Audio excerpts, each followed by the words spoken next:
Yo, what is up, Chaos Zero Nightmare folks here? I just want to give you guys a quick little leveling guide on everything you should be doing to level up very fast and progress through the game. So like a progression and yeah, guide like that. Also, maybe like a little mini account review as well, because talking about the EXP doesn't take that long. This is my account right now. I am level 32, as you saw in the top left here, and I am also I have a decent amount of 5-star characters right now. I'm not using a lot of them though. I do want to build Hugo, but Luke and Haru, they're on the back burner. I'm not gonna lie. Also, um, I do have this as well. This is kind of crazy, I'm saying. And they gave us 500 extra today in the mail for extra maintenance stuff. I'm saying there could be 500 pools. There could be 500 pools. That's what I'm saying. I'm just trolling. But I'd like a little bit extra pools. Since the game was spam crashing before. You know what I worked through? To play this game? Anyways, Also, I almost forgot to include this because it's kind of just a no-brainer thing, but definitely make sure you are doing your dailies and your growth guide here, 1 through 4, you have 1, 2, 3, 4, it says different missions, Arc City, stuff like that. This is very good to do. They give you a ton of EXP. They also give you a ton of leveling mats for your characters. You even have stuff giving you weekly boss mats. You get some affinity stuff as well, which is really nice. Then you have the achievement schedule. This is just your dailies. Make sure you're doing your dailies. These are pretty easy, just spending stamina, log into the game, doing your stuff. Will pretty much finish all of your dailies there. So that is a big thing to keep in mind as well. Almost forgot that. Back to the regular video though. So one of the biggest things for leveling, besides doing the base story missions, just playing the game, right? Eventually you'll unlock chaos missions and you will unlock event missions. A lot of people don't know about event missions, so let's talk about those real quick. Click on the star, you go to the event tab, and you go to Flickering Gleam. It's the Haru event. There is event battle and there's trauma code. Event battle gives you EXP, and these unlock every day. As far as I know, we're getting a new battle. This might be the last one that we unlock, actually. So for your 4 battles here, and then we also have the trauma code, which has Haru story and it has a Renoa story as well. And Renoa story does take a key to unlock, and the key to unlock this comes from the policy shop. Stay with me now. Policy shop is from the Arc City, which is from doing your policy office. After doing enough policy offices, you get around 10 to 20 per policy. You can go into No Shop, and then once you're in No Shop, you can buy a security code key, which unlocks the trauma code currency. So let's flash back. Now that you have that key, and now you have that, you could go back into the event tab, and go into the Flickering Gleam and go into trauma code, and you can unlock the Renoa thing. I was just realizing that was bugged. No, it said I had 0%. Anyways, so yeah, you have Haru's story. It has multiple endings. You can do both endings. It has a good ending and a bad ending, which is pretty cool. I like that. I'm not a big story guy though, so I've really skimmed through this junker. I'm not gonna lie, I get a gist of the story and that's about it. Both of these are pretty much like the characters' backstories and stuff like that. Renoa's backstory is pretty dark, I'm not gonna lie. I won't spoil it for you guys though, if you're, story guy.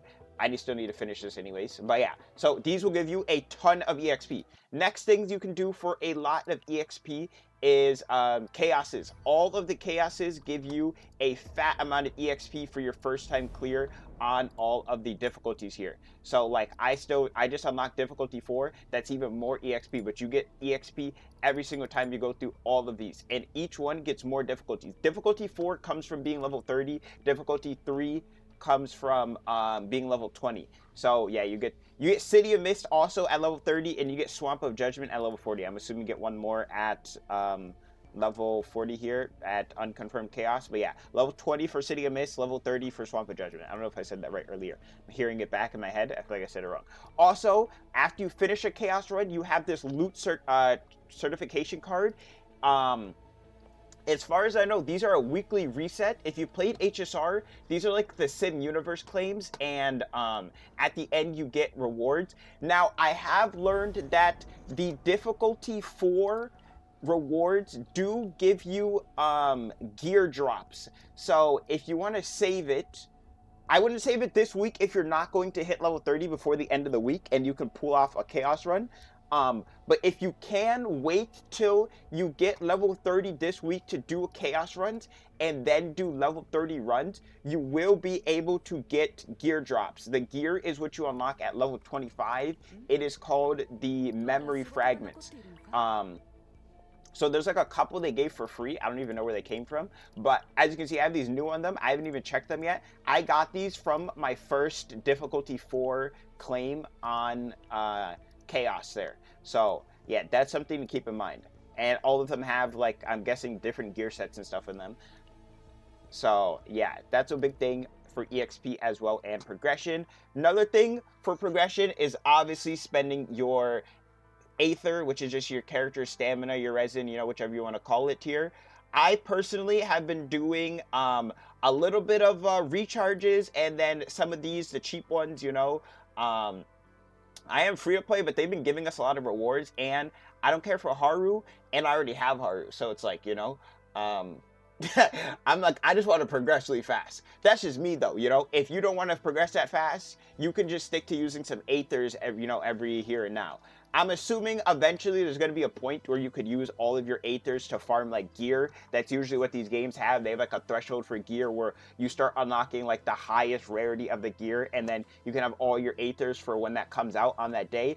But in my history of that, realistically, you're there forever when if you save all of your Aethers for the exact day when you unlock like the highest rarity of gear, and eventually it's going to equalize anyways, in my opinion, you know. So I'm not too worried about that. Like, obviously I'll still keep some refreshes, but I'm not gonna like save every single refresh I get possible, you know. So yeah, other stuff for EXP though, completing the missions. Oh, big thing on the missions that I learned. So the policies can actually unlock secret missions, which is kind of crazy.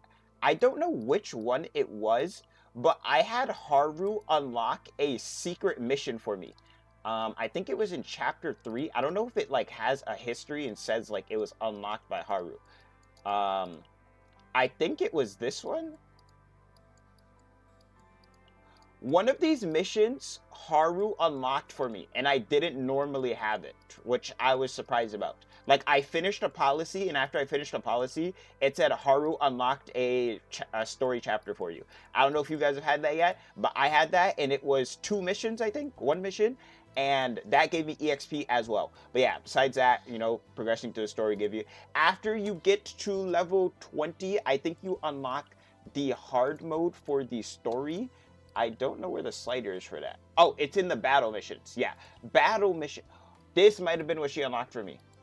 No, it was a story mission. It was a story mission. But anyways, you unlock hard missions eventually, and the hard missions are based on your level and stuff like that. Once you unlock hard missions, you know, you can go through and re-clear these chapters on hard mode, which gives you even more EXP, by the way. You get EXP for clearing the hard mode, which in my experience, they usually don't give you EXP for clearing hard mode of story stages. It's usually just, like, it'll just be like the premium currency. I'm like referencing Girls Frontline here, as a game that had like a similar, like, you know, like, I guess box to box story like this. I don't know what to call this. I don't know. But yeah, so I think that's all of the EXP methods right now. I don't think I have anything else to talk about here. Oh, last thing is the weekly boss. You unlock weekly boss at level 20. Weekly boss does give you EXP as well, because you're spending stamina to do it, you know. And there's like a quest for it. I think that gives you EXP as well. I really wish they need to, I know this game has so many bugs that they can't even work on quality of life stuff, but this shouldn't even be quality of life. This should have been in the base game.